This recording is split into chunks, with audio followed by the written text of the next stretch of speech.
মহালয়া আসলে কি? আজকের মূল আলোচনার বিষয় এটি।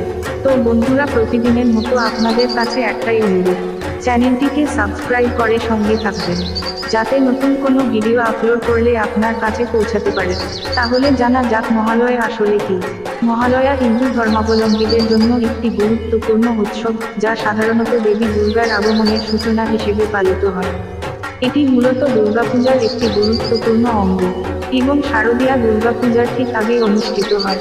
ইতিহাস ও তাৎপর্য: মহালয়া হল দেবী দুর্গার মর্ত্যে আগমনের দিন হিসেবে ধরা হয়। পুরাণ মতে এই দিনেই মহিষাসুরকে পরাজিত করার জন্য দেবতারা দেবী দুর্গাকে আহ্বান করেন।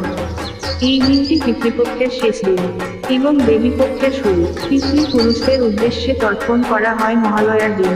বিখ্যাত বীরেন্দ্রকৃষ্ণ ভদ্রের কণ্ঠে মহিষাসুরমর্দিনী আখ্যান এবং চণ্ডীপাঠ মহালয়ার সঙ্গে গভীরভাবে জড়িত। এটি বাঙালি সংস্কৃতির একটি অত্যন্ত গুরুত্বপূর্ণ অংশ এবং বহু বছর ধরে বাঙালিদের কাছে এক অনন্য আবেগের প্রতীক হয়ে উঠেছে। তো বন্ধুরা, আজকের ক্ষুদ্র আলোচনা এখানেই সমাপ্ত। তবে ভিডিওটি ভালো লাগলে লাইক, কমেন্ট ও শেয়ার করতে ভুলবেন না।